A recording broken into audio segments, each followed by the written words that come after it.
So I just came from Caracas, where we had a lecture on the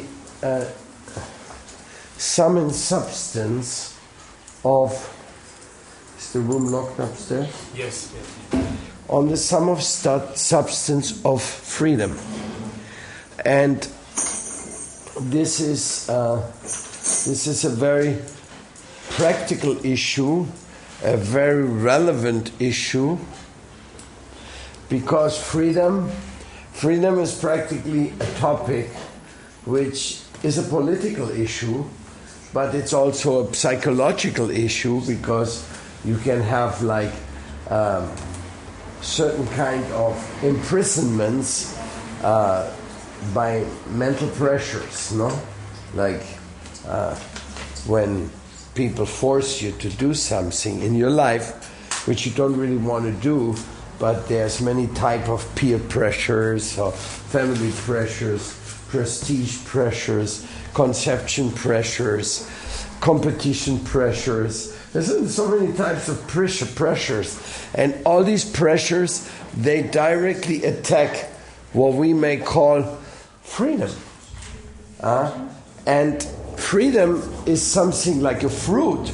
You have like a very wonderful papaya fruit called freedom. It's totally ripe and somewhere up there, but you don't know how to get there. You don't know, how will I get this papaya? How will I deserve to get this freedom? Just like it's how it sounds, freedom. Libertad. Freiheit. It's like a word which like makes your breast, your chest enlarge. No, it's something very, very tangible. So this big freedom papaya, which is so high up, it has a certain restriction. What is a restriction to freedom? What do we have to accomplish in order to be able to deserve freedom? And is there a fruit even higher than freedom? Is there something more higher to gain, to accomplish? So the key connection between yourself and freedom, that is something called spiritual realization. It's called responsibility. It's called, we call it in India, adhikar. It means it's a certain maturing process which goes along with it. Like mother, she takes child by the hand, no? And the child, mother, let me go. Mother says, I won't let you go because there's cars running there. And you're a little stupid kid, and you will run into the street and get killed. So I'm restricting your freedom. But it's not mother's intention to keep restricting your freedom. So the kid grows up, and within half a year, 1 year, he must be able to walk himself and not run in the street. Otherwise, it's very cumbersome if mother has to carry the 7-year-old kid still by the hand, because it's such a stupid kid, it will kill itself by his carelessness.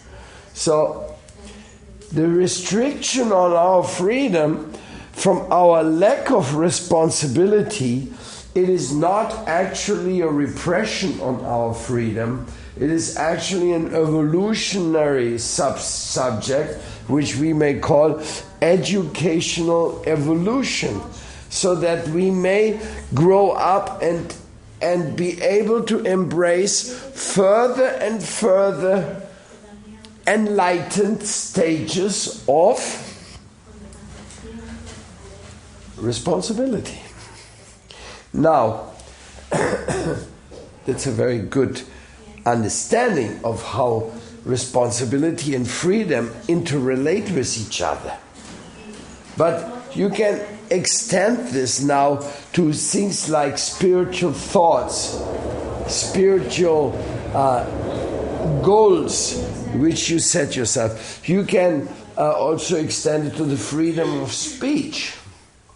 Very often we hear about the freedom of speech. And we say, yes, of course you must have the freedom of speech. But if the freedom of speech goes that far that your speech hurts people, puts people in danger, then your freedom of speech is not well managed. Even the freedom of speech has its restriction coming along with responsibility. So, therefore, we have to be so cautious that our claim for freedom is the right claim. So, in that sense, we should actually claim for responsibilities. Like the first thing when you come to a temple, the spiritual master or the temple president will tell you, it's welcome that you may take some responsibility. This is another type of responsibility. Responsibility of not doing things, and then there's a responsibility of doing things. No? So the first responsibility of not doing things is pretty clear. It's for not doing what's harming you and not doing what is harming others. Okay, I mean, these are the basic ABCs of life, no? Nobody can avoid to study about that and to focus upon that. But when it comes to the responsibility of doing things which you can do, if you want to do, if you get into the mood of taking up a responsibility, you see that's a different feature. Even spiritual responsibilities, they are totally on the level of free exercise. Because nobody has a right to tell you, you must meditate, you must pray, you must offer your obeisances. Like sometimes I see some parents, when the kid is there, they push the head on the ground, come on, obeisances. The kid goes, what was that? No? It's not the way. This is not the obeisance which Krishna or anybody wants somebody to be imposed upon to pay obeisance or something. So it is quite a different story. There you have to actually inspire. This is education, and responsibility in education means to take it upon yourself the task to inspire others. Either inspire others or consider yourself a failure. And this, anybody who's working in education, he knows what I'm talking about. And he starts breathing very deeply and he goes, yes, I agree, this is the real task. So what is that task? Well, it's not the task to scream at people. It's not the task to make people scared of you. No, it's a task to reach their heart and reach in them the active conviction. Yes, I want to have that responsibility. Yes, I assume it becomes me. Devotion has to become you. You cannot copy devotion. You cannot impose devotion. Devotion has to become you or it's not there. Otherwise it's some fake thing, some false thing. Like we find that sometimes people, they are friendly with somebody, they don't like that person, but they want to get a favor from that person, and they do like they do like as if they like them and they want to please them, and that's a very unpleasant thing actually, It's called hypocrisy, falsity, and that's not very satisfying. Just like when you see your boss in the work, you may have to put up a real nice face, even though you really wish you would not have to see this guy every day, So these type of things are there. We have to deal with them. We have to learn what to do in this direction. Now, when it comes to those responsibilities which are in the area of your own wish to contribute in a more substantial way, that is something, it's double.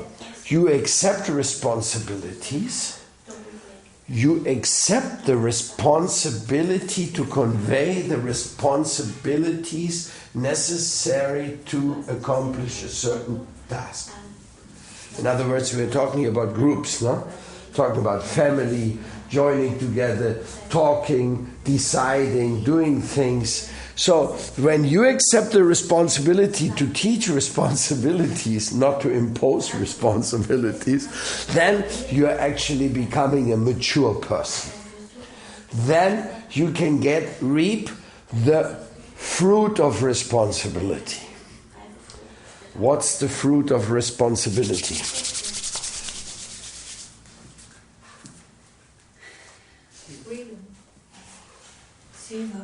Freedom. And after freedom? Love. Thank you, Bhakti. You got it. You cannot get love if there's no freedom.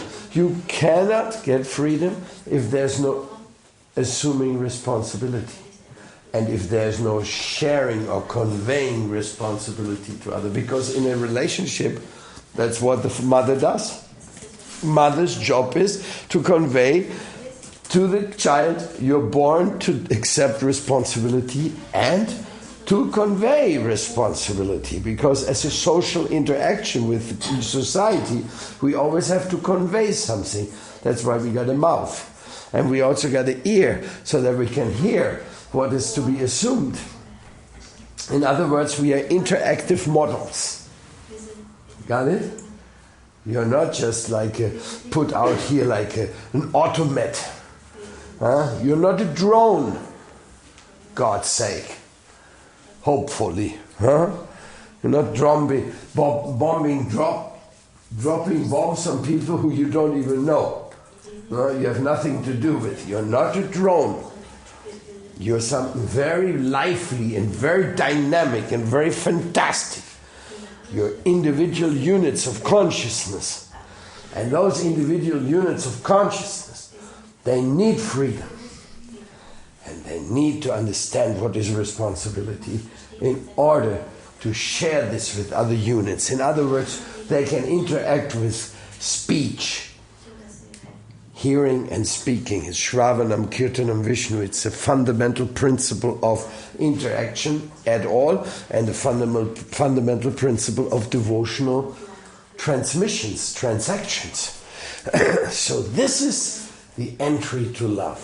Now we find out many people in this world, they want to talk about love and they want to claim love, but they're not going through that process.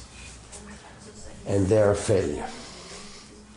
Those who want to go up to the top thing of love, but neither do they have freedom, neither do they give freedom, neither have they accepted the responsibility to gain the rights of freedom. And here's the number one, which I haven't mentioned yet, because this is the final out. Nor do they have any predisposition to believe in the real meaning of responsibility. Because responsibility is a step of life where you connect yourself with the individual goal of life. In other words, responsibility comes from transcendental commitment.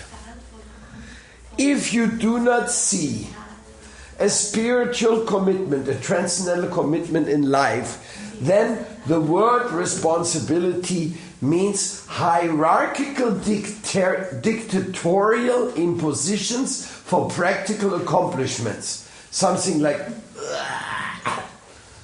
I have to do it because the dictator says so.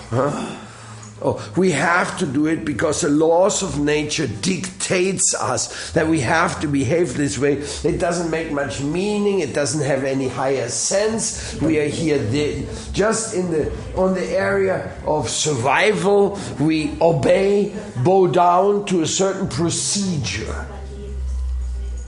Mother Nature has a right to impose. Mother Nature imposes sunrise and sunset. Mother Nature imposes the need of water in your body. Mother Nature imposes the need of breathing. Mother Nature has a right to impose, but Mother Nature has more secrets, but they can only be achieved when you connect Mother Nature with the higher. If you don't connect Mother Earth and the sun and the elements with the higher, then you will feel, what is this? Is Mother Nature a prison guard? Is Earth a prison? Is water need and air need some prison restrictions? Maybe you never thought about it like that, no? If you don't see the divine, the higher connection in your faith, if you cannot connect the basics with the higher, then you will feel life is a drag. I'm just dragging on. Because I don't believe that life has a meaning. I don't believe that there's higher intelligence behind myself or behind anything. I don't believe that matter comes from spirit. I think consciousness comes from matter. And matter of fact, it all concludes and terminates in matter. So what does it matter if everything is matter? So don't bother about the whole thing. Just enjoy matter for a while and then you'll be finished, because your matter is going to be finished. Like all the matter, as a matter of fact, ends up in the grave. So where are you going then? What about your transcendence at that point? Lastly, at that point, at the moment of death, you have to reckon that you missed out on something very important, which is yourself. You just took care of matter. You dressed matter, you bought gimmicks for your matter body, you decorated your body, you painted your body, you put tattoos on your body, you put metal pieces into your body, you got titles for your body, you got prestige for your body, you got your body elected to this thing or to another thing, and of course you always made money for your body. In other words, you were quite a devotee of your body, but now your body is finished. Now what's the story of this? That means if you worship matter and you just think matter is the key answer to all the things, your choice of life has been doomed to utter frustration. And if you're living in this world of frustration, that means you will also be bound to this material world in a way of having to suffer all the things you did which made other people suffer. This is called the vikarmic circle. Whatever bad thing you did in life which made others suffer, now it'll come back on you as a personal experience. So, if we consider all these few elements which I have presented to you, then you can understand that transcendence is at least the probable option. Got that? Probable option. There's always a chance of risk, no? There's always a possibility, maybe all the other way around. How can I ascertain, how can I make sure this is the way it is, there is no other way? How can I? It's impossible. Because there's always a God-willed uncertainty. What is that? God-willed uncertainty. It is the gap between obligation and love. That gap between obligation and love is the God-willed uncertainty. Let me make myself more clear. If I tell her, you have to love me, there's no more space for love. So there has to be an uncertainty. So I can say, I love you. Do you want to respond to my love? And you have a choice. You can say no and yes. You can say, yes, I love you, but not that much. I don't, like, I love you, but I don't want to be married to you, no? Platonic type of thing, you know. I mean, especially when you make spiritual advancement, you see that you want to love everybody, but what way and how much and what intensity, you know. Like in spiritual life, our love is very intensive because we go out and we search for people to help them. We are not waiting here in the temple for people to come. We go out. It's one of our activities, traditional activities, to go out and convey the message of love and responsibility and freedom to others. As a matter of fact, we are revolutionaries of freedom. And we are not accepting no for an answer. Any type of philosophical system, any type of social structure which doesn't put individual freedom as a top achievement to be defended, for us, they're rejected, they're nonsense. We will simply denounce them as dictatorial systems of selfish people who have no idea of what is love and what is the need of man. So this is a very important point, you know. Therefore we are, by tradition, by our spiritual tradition, by the grace of our gurus, we are bound to set for the struggle for freedom. Freedom struggle. Mahatma Gandhi struggled for freedom, and Bhaktisiddhanta Saraswati Thakur struggled for a different freedom, for the freedom from birth, old age, disease and death. Right? But always it's freedom. No? If I'm standing on your toe and give you pain, and you first concern of freedom is to get me off your toe, right? And if I'm not listening, you will have to push me, because you will not tolerate having your freedom restricted. So nobody has any right to restrict the freedom of others. This is the key issue here of this topic. So coming back to faith. Faith is your inbuilt ingredient to go over the uncertainty principle. It's an inbuilt ingredient. You have the ability. You can say, I love you. You can say, I don't believe you love me. I think you're just interested in my money or my fame or my facilities. I don't think you love me. How many people say, I love you, and it's not true? How many people say that? They say they should be more honest, and they should be more honest, and they should have said, I lust you, not I love you. That's more appropriate, because I love you, that means that goes along with with a continuous commitment. I love you means it means you have to be ready to give yourself to completely. Like I love you means I work for you for the rest of my life for free.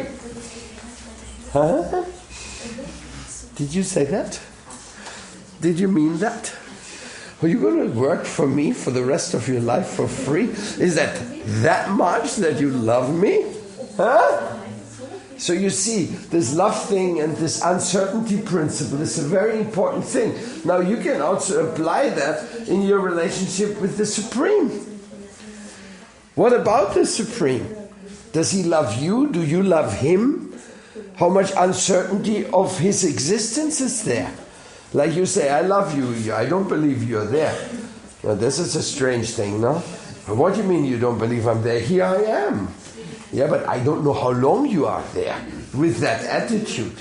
But when it comes to the Supreme, we are not seeing him, but we see his food, we see his sun, we see his earth, we see his wonderful actions. Actually, God is more present in your life than I'm. But you are maybe dealing with him as if he's uncertain. Maybe you're not giving him the benefit of the doubt. So all this can be cured by faith. And that's what's called oidotherapy. It is the restructuring and the renacimiento, the Renaissance. It's the Renaissance of the glorious step of the finite towards the infinite by exercising his capacity of giving his heart to the probability of the top priority. Something like that. You cannot do away with it. If you want to say, oh, the infinite is not interesting to me, then you're neglecting the fact that you are a dependent. That's another thing, but I don't want to put you between the sword and the hard place. But life is so doing, is putting us in this way. You know, if you want to question God, you have to actually question nature. If you question nature, you have to question the intention of nature. Nature is matter, and matter came into existence to torture me and to torture you. Who believes in that? Nature, matter is the origin of everything, and nature just exists to torture me. It doesn't have any higher purpose. And birth, old age, disease, and death is nothing but the torture method. And I'm in the middle of it, and I don't say thank you to anybody, and I have no commitment with anybody. On the contrary, I will do the same thing what nature is doing with me. I will do it with others. I will also squeeze them and torture them to serve the purpose of my selfishness. So this is a kind of a materialistic philosophy.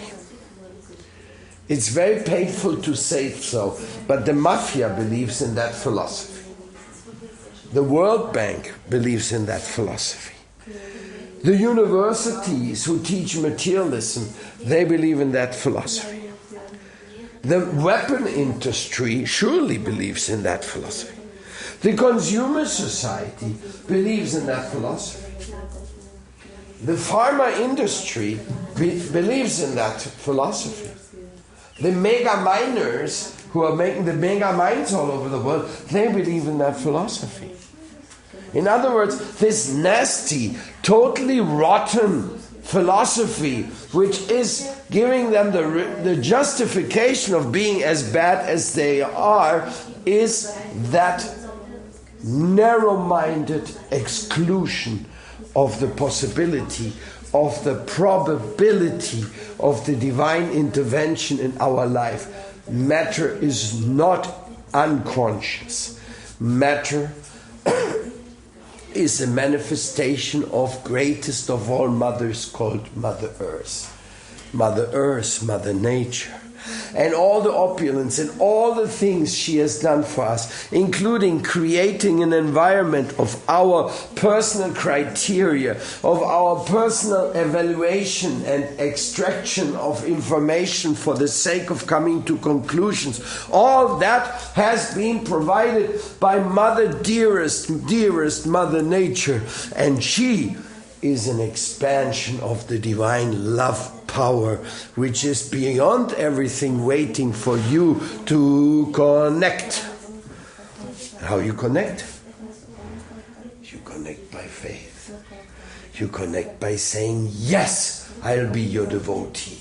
Yes, I'll follow your principles. Yes, I accept responsibility. Yes, I want to have the freedom of love for you and for everyone. That is the real power of this renaissance of your inner capacity of embracing a truth and giving yourself to that truth. Giving yourself to that truth. 100% giving yourself to that truth. Why? Why you want to give yourself 100% to a truth? Because that's what the truth deserves. If there is a higher truth, you better give yourself to the truth. If it's not a truth, then why should you give yourself to it? Why should you pay attention? So there, coming back to my first explanation, Mother Nature imposes. But she imposes only things for our welfare, our children. Now, if we want to accept the truths of Mother Nature as stringent laws, then we forget that our freedom is born within her stringent laws. Got it? Without water, without earth, without body, without parents, without son, you would not have the chance to be free. You wouldn't know what freedom is. If you're just a robot, coming back to our drone, flown by somebody from somewhere else, you wouldn't know what freedom is. As a matter of fact, some philosophers, they have gone so far to speculate that freedom is an illusion, it doesn't really exist. Because stringent laws of Mother Nature have us tied to a certain degree on certain issues. They say, oh, if I have the freedom to feel free, it's just another interaction of matter of the situation, so it's not real freedom. They say, if I am deciding A or B, the reason I decide A or B is because I've seen this or that, and therefore I'm bound to decide for A or B, therefore I'm not really free. And this is a big mistake. Because the real freedom is in the very fact of you having the options of deciding for matter of a spirit. That is the real freedom. This is where you really come into action. Your choice between the infinite and the finite, between matter and spirit, that is where you have to recognize that freedom is real. And if you're not, you're very, very ungrateful. Why? Because that crucial point can make you a sinner or a saint. So if you're becoming a saint, that means you were grateful. If you're becoming a sinner, it means you're cynical. You simply didn't want to accept that invitation and embrace the highest love and the highest thing. You didn't want to embrace it. So what did you want? What did you do? Well, you just ended up neglecting all the wonderful things of life and giving yourself to what you think is valuable for yourself. But the truth is not only what's valuable for you. The truth is that you are a dependent, and at the same time, you have dependence. Right? That's life. You are a dependent and you have dependence. My God, what a strange situation. Here I am and I don't want to recognize that I'm a dependent. That hurts. Without you, Mother Nature, there's not one apple for me, not one carrot, there's not one glass of water, there's not one sunbeam, there's not one affectionate glance, there's not one existing, moving, deciding element in me. So therefore I'm a little dependent, having been created and brought into existence by your kindness, but I don't want to accept that. I just want to say I exist by myself and for myself, because that's why I am. My philosophy is like this: me and me and me again. Me for me and me for me. And me for you if you are for me. Okay? Like political parties, you know? So in this way, this type of mentality is the number one mistake. You are dependent 100% and you don't want to recognize it. You don't want to be humbled. You don't want to go like this. Grace, grace, grace again. This is the pranam mudra. This is grace. Grace me, give me love, give me love, give me love, give me peace on earth. Give me life, give me service, give me meaning of existence. No? This is the mood, the proper mood. No? But this is only one part. Now comes number 2. You have dependence. Number 1, you are this guy who is totally maintained by grace, and you don't want to say hello to your generous generator of energy and existence. And now you got a kid. Or maybe you got an employee. Or somebody who depends on you. An animal. That living being is 100% depending on you for survival. For life, for joy, for this, for that. This little, let's call it your baby. It's the most interesting because it's human, it's yours, so you should feel paternal feelings. Says, oh, my baby, my baby. My baby needs what? Milk. Well, you have no milk, so you better make sure you have a good relationship with the mother. Otherwise, if you end up with a baby without a mother, it's not a fair deal. No? So you need milk. You need this, you need that. Baby needs this, needs clothes. Baby needs good climate, blanket. My God, baby always needs something. Even though when they're small, they're more humble. Wait a second when they get bigger. Then they start needing an iPhone and needing a this and need, which they don't need, but they think they need. So then other things coming, other surprises in life. Anyhow, that kid is your dependent, and if it is having a good future, it depends on you. So, if you say no, it's not my dependent. I walk out. How many people today walk out from their babies? It's so painful. They walk out on their own babies. They leave them alone.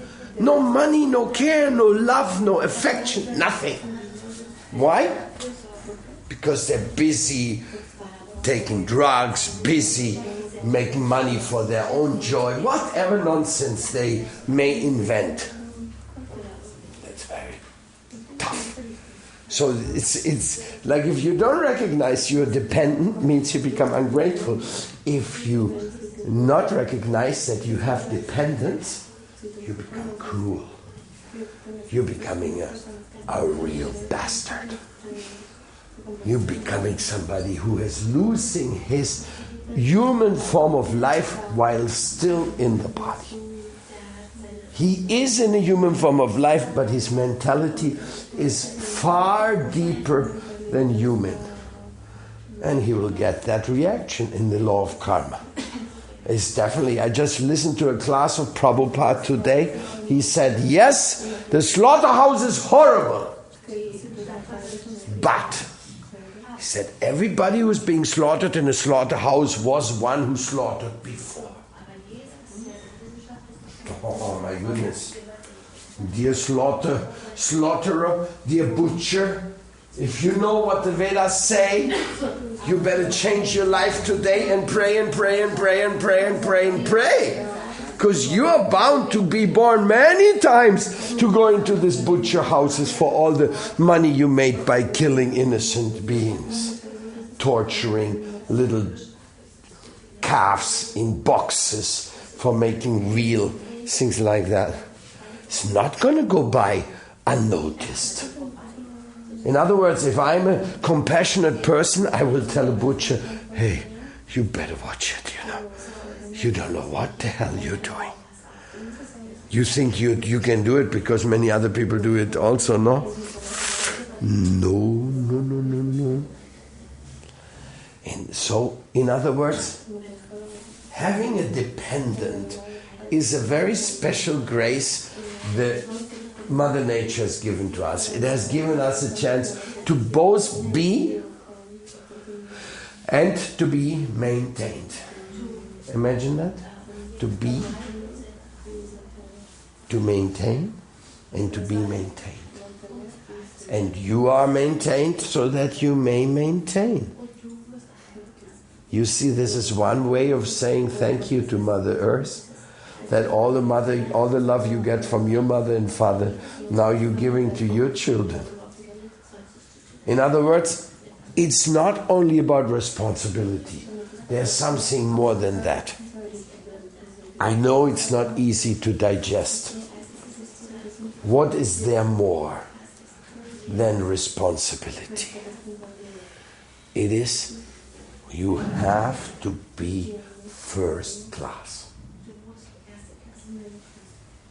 You can't get away just being so, half, 1/4. No. According to your ability, you have to be first class for qualifying for higher installments, for qualifying for real love. Beyond lust. Real love. If you want lust, so much lust will come to you. You know, lust is something that's it's like almost everywhere. It doesn't stop, you know.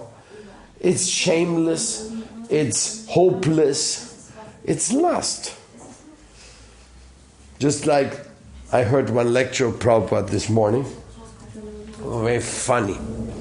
Rabindranath Tagore, the Nobel Prize winner in literature, famous Indian, he wrote a book called Gitanjali, and he said, the most beautiful part of God's creation are the women. Entonces, many people say, oh, what a nice statement, what a humble man, you know. He's giving all the glories to the beauty of the female, no? And Prabhupada said, yeah, that's Rabindranath Tagore. He's a speculator. Because if you want to go by that philosophy, he said, the cockroach sings, the most beautiful creation of the Lord is a she-cockroach. And for the ass, he thinks the most beautiful creation of the world is a she-ass. So if you want to put it in this proportion, that the sexual attraction to the opposite sex, the endearing species, which come in so many different features and forms and drives mad everybody from deers to tigers, lions, elephants, birds, insects, humans, they're all in the same party, and they're going for their love story. So if you go by them, then you will see that this sexual, seductive beauty of the female is the greatest part of the creation. So when we talk about women, we say, oh yeah, maybe right.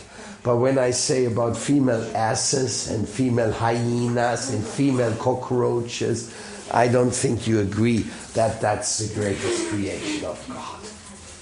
Then you will have a second thought about it. So that's what Prabhupada said. That's a nonsense statement. The greatest and most beautiful gift of God is the chance to love Him and to love everybody. Divine surrender to His beauty. He's Satyam Shivam Sundaram, not the physical beauty of a young girl. That's not Satyam Shivam Sundaram. Anyhow, these are all thoughts I wanted to share with you today because they were just coming. There's a sum and substance of a seminar which I gave yesterday in Venezuela. So I still had the whole thing vibrating within me. So I wanted to share it with you, and also so that you have a little bit deeper insight. What is the perennial psychology of the Oida therapy? What is the principle of the Bhagavad Gita? When people talk about freedom, what does it really mean? So many people use the word freedom and love, have no idea of freedom of love and responsibility. They don't also know what that really means. And when it comes to first-class behavior, in their respective responsibilities, they don't have a criteria of that either.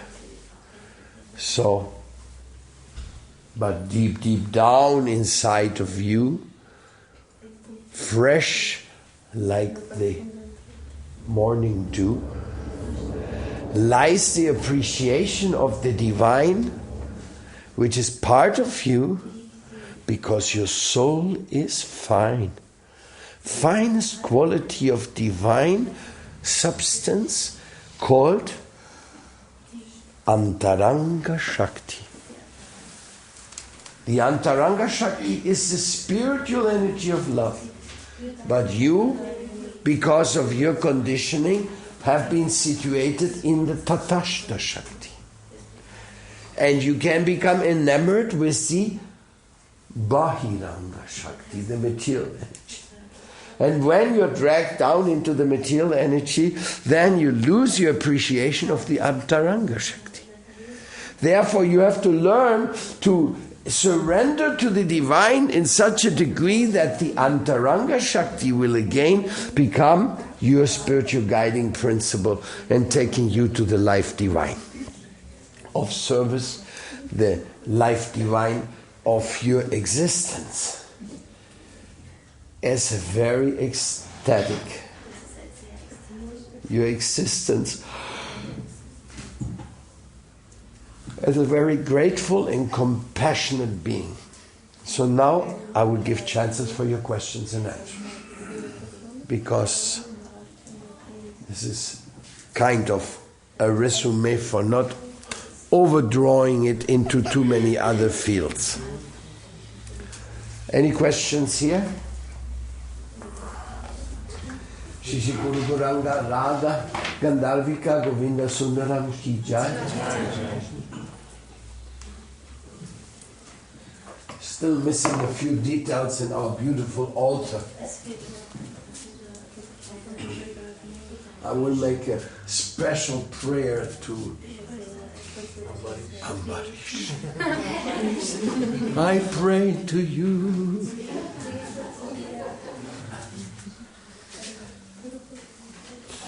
Because only you can do. I have no choice but you.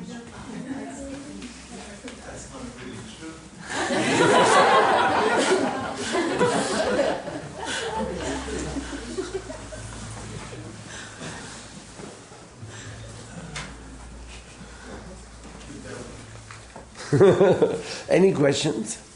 Any commentaries?